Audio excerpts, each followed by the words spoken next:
Hello and welcome to Unacademy. My name is Shivangi Gautam और आज की क्लास में हम एक बहुत ही इम्पॉर्टेंट टॉपिक को डिस्कस करने वाले हैं। That is with respect to the identification of minorities at the state level. जो भी राज्य हैं, राज्य स्तर पर अल्पसंख्यकों की पहचान के वजह से ये न्यूज आइटम बहुत इंपॉर्टेंट है। आज ही सुप्रीम कोर्ट ने फिर से सेंट्रल गवर्नमेंट को बोला कि आपका जो भी स्टेटस है माइनॉरिटीज को लेके, आप उस पर आइए, आप बताइए कि क्या परसेंटेज है अल्पसंख्यकों का, कौन से अगर हम बात करें माइनॉरिटीज की स्टेट लेवल पे वो कौन से हैं। अब ये न्यूज में क्यों है, इसका प्रोमिनेंट फोकस कहाँ से है और कैसे आया। तो बहुत लंबे समय से कुछ केसेस चल रहे थे सुप्रीम कोर्ट में, लेकिन आज सुप्रीम कोर्ट में सेंट्रल गवर्नमेंट ने कुछ और समय की मांग करी और ये बोला कि अभी भी 6 स्टेट्स और यूनियन टेरिटरीज ऐसे हैं जहां पे माइनॉरिटीज को आइडेंटिफाई नहीं कर पाए हैं। 1993 में एक नोटिफिकेशन आया था जहां पे ये बोला गया था कि मुस्लिम्स, क्रिश्चियंस, सिख, बुद्धिस्ट और जो पारसीज हैं उनको हम अल्पसंख्यक समुदाय या फिर जो माइनॉरिटी कम्युनिटी है वो मानेंगे। लेकिन अब सेंट्रल गवर्नमेंट ये बोलता है कि क्या हम इनको एक्चुअली में माइनॉरिटी कम्युनिटी मान सकते हैं या इसमें हमको कुछ और चीजों को ऐड करने की जरूरत है। As a result of that supreme court में भारत सरकार जो है उन्होंने थोड़ा और टाइम मांगा है ताकि वो इस चीज पे डिस्कशन कर पाए। और ये जो 6 स्टेट्स हैं और यूनियन टेरिटरीज हैं जिन्होंने अभी तक कुछ भी नहीं बताया इससे रिलेटेड, उसके बारे में बता पाए। अब अगर हम एक इस बैकग्राउंड की बात करें तो ये कब से स्टार्ट हुआ, ये प्ली कहाँ से आई और कैसे आया। अभी तक 24 ऐसे स्टेट गवर्नमेंट्स हैं और यूनियन टेरिटरीज हैं जो एक मिक्स्ड रिस्पॉन्स, एक मिक्स्ड प्रतिक्रिया दे पाए हैं इस पर्टिकुलर रेलेवेंट न्यूज आइटम को, जहां पे असम, उत्तराखंड, वेस्ट बंगाल, तमिलनाडु जैसे स्टेट्स ने ये बोला है कि माइनॉरिटीज को हम राज्य स्तर पर या स्टेट लेवल पे ही आइडेंटिफाई करेंगे, एक नेशनल लेवल पे नहीं। ऑन दी अदर हैंड हमारे पास अभी भी 6 ऐसे स्टेट्स और यूनियन टेरिटरीज क्यूमुलेटिव हैं जिन्होंने अभी तक कोई भी रिस्पांस नहीं दिया, जिसमें हमारे पास आते हैं जम्मू कश्मीर, लक्षद्वीप के यूनियन टेरिटरी और 4 स्टेट्स अरुणाचल प्रदेश, झारखंड, राजस्थान और तेलंगाना।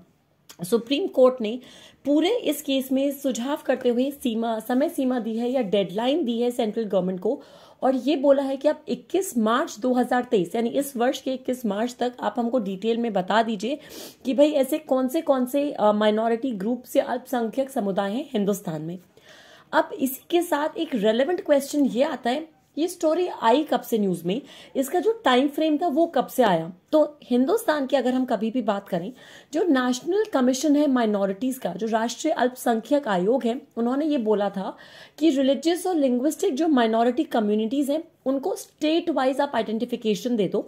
धार्मिक और भाषाई जो अल्पसंख्यक समुदाय हैं, क्योंकि ये हमारे कॉन्स्टिट्यूशन में भी इनके लिए कोई ना कोई स्पेशल राइट्स दिए गए हैं। इस कमीशन ने as a result of that 11 जजेस का एक बेंच था, उन्होंने अपना फैसला सुनाया और 2 इससे रेलेवेंट सबसे प्रोमिनेंट केसेस थे। एक केस था TMAI पाई फाउंडेशन केस 2002 का, दूसरा था द बाल पाटिल के वर्डिक्ट ऑफ 2005। TMAI केस में क्या बोला गया, सुप्रीम कोर्ट ने ये चीज बोली कि आर्टिकल 30 के जो भी पर्पसेस हैं, जहां पे हम आर्टिकल 30 को डिफाइन करते हैं, राइट्स ऑफ माइनॉरिटीज क्या हैं, हम कैसे एस्टैब्लिश कर सकते हैं, हम कैसे एडमिनिस्टर कर सकते हैं एजुकेशनल इंस्टीट्यूशंस को, लिंग्विस्टिक या रिलीजियस माइनॉरिटीज को, वो सब कुछ स्टेट वाइज कंसिडर होना चाहिए। और इसी जजमेंट को उन्होंने 2005 में भी दोहराया, जहां पे उन्होंने जो बाल पाटिल केस था उसमें ये बोला कि जो यूनिट है टू डिटरमिन कि भाई लिंग्विस्टिक और रिलीजियस माइनॉरिटी कौन होनी चाहिए, which will be that particular unit, वो स्टेट होगी ना कि सेंट्रल गवर्नमेंट। अब इसी के चलते सबसे बड़ा सवाल ये आता है कि हिंदुस्तान में जब हम माइनॉरिटीज की या अल्पसंख्यक वर्ग की बात करते हैं तो कौन से ऐसे कम्युनिटीज हैं जो इस कैटेगराइजेशन के अंडर आती हैं। National commission of minorities act जो 1993 का है, उसके तहत सेंट्रल गवर्नमेंट ने आर्बिट्ररली 5 ऐसे ग्रुप्स थे या 5 ऐसे समुदाय थे जिसको अल्पसंख्यक वर्ग के अंडर लेकर आप बोल सकते हो प्रोमिनेंस दिया। हमारे पास थे मुस्लिम्स, क्रिश्चियंस, सिख, बुद्धिस्ट और पारसी, इनको हम माइनॉरिटी कम्युनिटी मानते हैं। लेकिन 2014 में जैन समुदाय को भी as a 6th minority communities में ऐड कर दिया। फिर से एक जजेस का बेंच बैठा जो कि बाल पाटिल केस में ही आया, जहां पे इस 3 जजेस के बेंच ने कैटेगोरिकली रिफ्यूज कर दिया कि जो माइनॉरिटी स्टेटस है, जो अल्पसंख्यक समुदाय का ओहदा है, वो हम जैन कम्युनिटी को नहीं देंगे। लेकिन यहाँ पे भी ना अब सेंटर का स्टैंड थोड़ा चेंज हो गया। क्यों चेंज हुआ, सेंटर ने क्या बोला, स्टेट्स के पास परमिशन है टू सर्टिफाई कोई भी इंस्टीट्यूशन माइनॉरिटी इंस्टीट्यूशन है या नहीं, तो स्टेट सेंटर ने ये चीज बोली कि क्योंकि हमारे पास एक कॉन्करेंट पावर है कि हम माइनॉरिटीज के प्रोटेक्शन के लिए लॉ लेकर आ सकते हैं, ये पार्लियामेंट के पास भी पावर है, ये स्टेट के पास भी पावर है। कई स्टेट्स में ऐसा होता है, जैसे महाराष्ट्र ने जूस को नोटिफाई कर रखा है as a minority group. On the other hand Karnataka ने उर्दू, तेलुगु, तमिल, मलयालम, लमानी, तुलु, मराठी, हिंदी, कोंकणी, गुजराती इन लैंग्वेजेस को माइनॉरिटी लैंग्वेज बोल रखा है। तो अब सवाल सबसे बड़ा ये आता है कि क्या हम जुडाइज्म, बहाइज्म, हिंदुइज्म को, ये जो कम्युनिटीज माइनॉरिटी कम्युनिटीज हैं लक्षद्वीप द्वीप में, अरुणाचल में, मिजोरम में, लद्दाख में, पंजाब में, क्या हम इनको भी माइनॉरिटी कम्युनिटी घोषित कर सकते हैं स्टेट वाइज? अब सबसे जो रेलेवेंट क्वेश्चन है, माइनॉरिटी कमेटी हिंदुस्तान में घोषित करता कौन है, क्राइटेरिया क्या है, क्या उसके लिए हमारे पास कोई कमीशन है? बिल्कुल, हमारे पास एक कमीशन भी है, एक्ट भी है, the national commission for minorities या ऑन माइनॉरिटीज, जो 1992 एक्ट के तहत आया। ये एक संवैधानिक निकाय नहीं है, it is not a constitutional body. ये एक एक्ट ऑफ पार्लियामेंट या संसद के एक एक्ट के द्वारा सेटअप हुआ था 1992 में, जहां पे जो हमारा 103वां 103rd कॉन्स्टिट्यूशनल अमेंडमेंट बिल आया था 2004 में, उन्होंने प्रपोज करा कि हम कैसे स्टैब्लिश कर सकते हैं एक नया कमीशन जिसको हम कॉन्स्टिट्यूशनल स्टेटस देंगे। अभी तक दिया नहीं गया है। अनदर इंपॉर्टेंट पार्ट, ये जो नेशनल कमीशन बनेगा ऑन द माइनॉरिटीज एक्ट, इसमें हम किस किस चीज पे काम करेंगे, और फोकस किया गया कि इस कमीशन में जो चेयरपर्सन, वाइस चेयरपर्सन, 5 मेंबर्स जो होंगे इंपॉर्टेंट, अगर हम बात कर रहे हैं जो सेंट्रल गवर्नमेंट जिनको नॉमिनेट करेगी, ये सबके सब अल्पसंख्यक समुदाय से ही बिलोंग करेंगे। अब कॉन्स्टिट्यूशनल और लीगल प्रोविजंस क्या है? माइनॉरिटीज को प्रोटेक्शन लीगली भी हमारे देश में दिया जाता है और कॉन्स्टिट्यूशनली भी।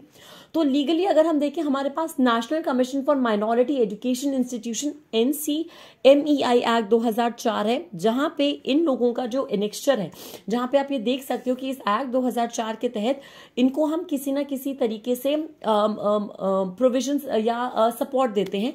अलॉन्ग विद दैट, जो हमारा सेक्शन 2C है national commission of minorities act 1992 का, वो ये भी बोलता है कि पार्लियामेंट के पास लेजिस्लेटिव कॉम्पिटेंस है, जहां पे सेंट्रल गवर्नमेंट के पास एग्जीक्यूटिव कॉम्पिटेंस है कि वो किसी भी कम्युनिटी को एक माइनॉरिटी कम्युनिटी का स्टेटस दे सकती है। कॉन्स्टिट्यूशनल प्रोविजंस कौन से हैं माइनॉरिटीज के लिए? तो वो है article 29, 30 and 350B। What do they all imply? One by one एक बार देख लेते हैं हम। 29 की अगर हम बात करें तो आर्टिकल 29 ये बोलता है कि कोई भी सेक्शन ऑफ सिटीजन जो कि हिंदुस्तान में रिसाइड करते हैं, जिनका डिस्टिंक्ट लैंग्वेज है, डायलेक्ट है, जिनका अपना स्क्रिप्ट है, कल्चर है, उसको कंजर्व किया जाएगा, प्रोटेक्शन दिया जाएगा रिलीजियस माइनॉरिटी को और लिंग्विस्टिक माइनॉरिटी को। तो ये तो आर्टिकल 29 बोलता है। आर्टिकल 30 बोलता है कि जितनी भी माइनॉरिटीज हैं उनको हक होगा कि वो कैसे एजुकेशनल इंस्टीट्यूशंस को एडमिनिस्टर कर सकती हैं, इस्टेब्लिश कर सकती हैं, और उसी हिसाब से उनके रिलेटेड रूल्स एंड रेगुलेशंस को बना सकती हैं। आर्टिकल 350B ये ऐड किया गया था as per the 7th constitutional amendment act of 1956, और ये बोलता है कि एक स्पेशल ऑफिसर होगा लिंग्विस्टिक माइनॉरिटीज के लिए, जिसको प्रेसिडेंट ऑफ इंडिया अपॉइंट करेंगे, और इस पर्टिकुलर ऑफिसर की ड्यूटी होगी कि हम कैसे इन्वेस्टिगेट कर सकते हैं हर मैटर में pertaining to the safeguard for the linguistic minorities.